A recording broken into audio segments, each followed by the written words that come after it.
Hi, everyone. It's Ben Manzo again, financial consultant, IG Wealth Management. So today I'm going to talk about part two of Investment Concepts 2021. In the first video, if you didn't get a chance to look at it, talked a little bit about how to reduce volatility, some investment knowledge, as well as some investing strategies. So today I want to talk about long-term investing as well as diversification. So since Jan 1st, 1990, up until December 31st, 2020, if you invested in the S&P, you would have seen an annualized return of about 8.4%. If, however, you decided to pull money out and miss out on 50 of the best trading days of the S&P, the portfolio would have went from 8.4% to negative 0.4%.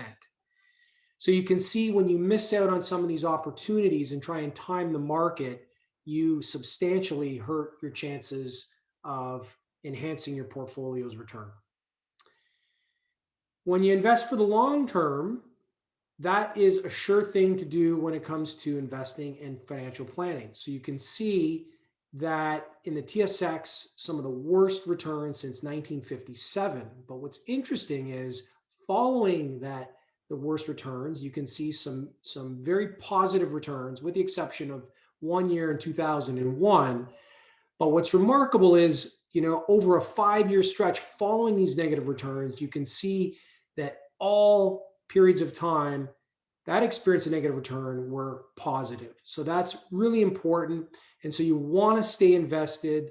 You want to stay par for the course, and if there's any short-term volatility, you definitely do not want to make any movements and just let the markets bounce back and, capture some of those opportunities to help enhance your returns. The markets can recover despite volatility. And so you can see here since 1959, the market has dropped 25 times. And in those periods of time, the duration, has been a very small period of time. So it's been resilient. It's been able to bounce back. And, it's helped clients, achieve their long-term goals just by staying invested. The markets, returning over time. This chart does illustrate that since 1948, 2/3 of the time, there's been positive returns, and a third of the time there's been negative returns. So it's important that, despite the movements of the market, that, negative returns are going to happen, but positive returns will most likely, triumph over, during that stretch of time to get the portfolio into a position where you're happy with its rates of returns. So when we break down a portfolio, we look at things like fixed income, and you can see here that, when you're diversified, it will help stabilize the portfolio. Specifically with interest rates, you want to make sure that you're protecting yourself from volatility as it pertains to inflation and interest rate levels. So you can see since 2011 all the way to 2020, some of the top performing areas within fixed income have been different, and there has been no specific pattern. As we get into equities, there is a lot of guesswork involved. This is where having, a diversified portfolio, a managed solution, something that I can advise on, will help eliminate that guesswork. And you can see, similar to fixed income, starting from 2011 to 2020, there is no specific pattern.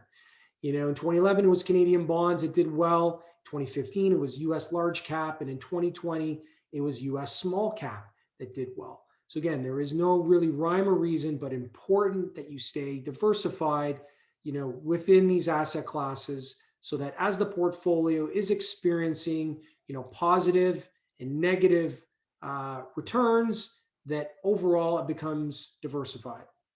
And then finally, with the sectors. So sectors, I think this has become more and more important. I'm glad to hear that clients are asking me more questions about, which sector, should I get invested in? Again, through a diversified managed solution that is all taken care of for you. So not to worry, but again, similar to the previous two slides, you can see there is no pattern in terms of which is the top producing or even which is the worst producing sector. So let's sit down and talk. Let's try to remove some of the guesswork, and let's arrange some time to meet. If you do have an advisor, happy to have a conversation with you. One thing I want you to think about is, what role do they serve? Are they a portfolio manager? Or do they provide you a comprehensive financial plan that is, often looked at and tweaked? And how detailed is that plan? If you want to become more involved, then let's start working together, because with my process, it's more interactive. I try to make it as fun as possible, but certainly you have full say in how it's constructed. And if you don't have a plan, right now is a time to act and put one in place. So let's talk. I can be reached through all modes of social media: Facebook, LinkedIn, Twitter, Instagram, YouTube. Please reach out. Let's talk. Let's put this plan in action, and let's avoid all the worry of the